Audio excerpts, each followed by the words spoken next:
Hello, auditors in training. Let's talk business for a second. Businesses, especially the bigger ones, are powerful organizations that drive our society, and the bigwigs at the top have a lot of power themselves. But what happens when somebody has too much power? What happens when somebody has the power to stretch the truth to their benefit, and then they do? That's where auditors come in. Auditors protect the public and our profession by making sure that this type of thing doesn't happen. But even auditors have been fooled in the past. We're going to show you how one walnut company kicks society and their auditors where it hurts most. Right in the nuts. Diamond Foods is a company that deals mainly in buying walnuts and almonds from growers and then selling them to retailers. To illustrate how they committed financial statement fraud, we have Sandy playing Diamond's ex-CEO, Michael Mendez, Sam playing their ex-CFO, Stephen Neal, Leah playing their Diamond internal auditor, me, Tooney, playing a walnut grower, and Tanner playing a Diamond accountant. How are we looking this year, Stephen? Fine, there shouldn't be any problems with income this year. How is our earnings per share looking? Good.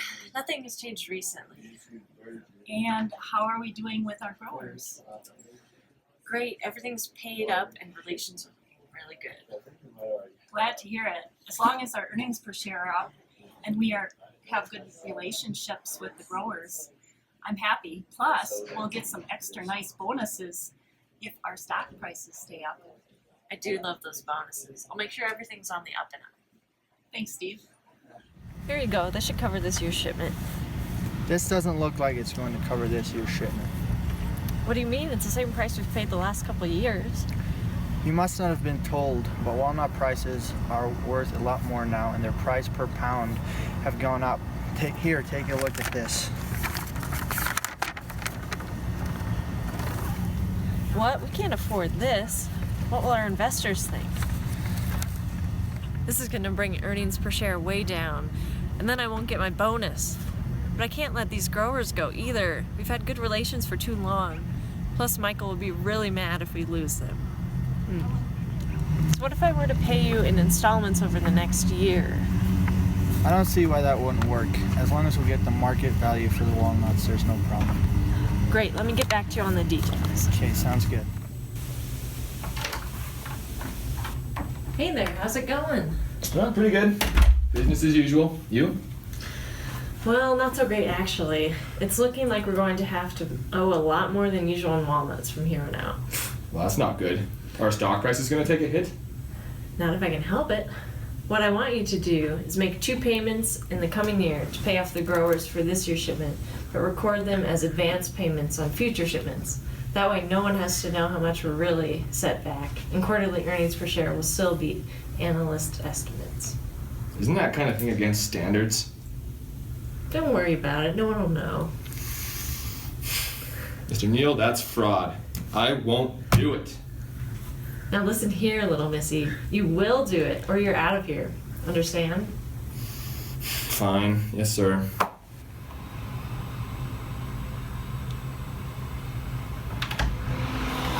Mr. Mendez, can I have a word? Of course. What's going on? Well, there have been some unusual payments in the last couple of years. What? Let me see.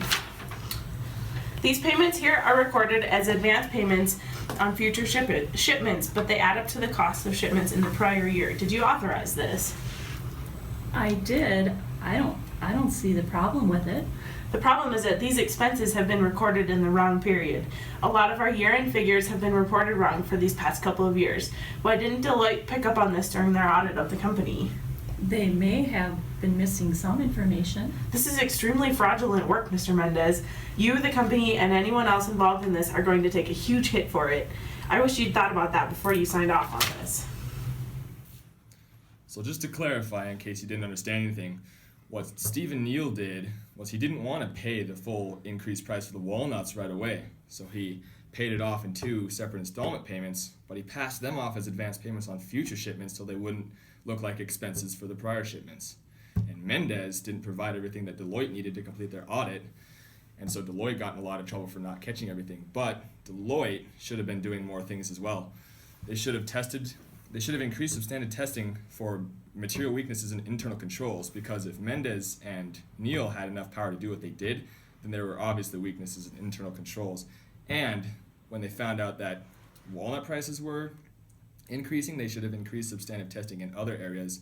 And if they'd done that, they would have realized that some expenses were missing, and then they would have caught it. So they should have realized it anyway. And then to top it all off, Diamond had to pay like $5 million. Mendez had to give back $4 million in bonuses and pay a penalty. And the stock prices of Diamond dropped from 90 to 17 anyway. So the original goal wasn't even met. It wasn't worth it. Thanks for watching. Don't get kicked in the nuts.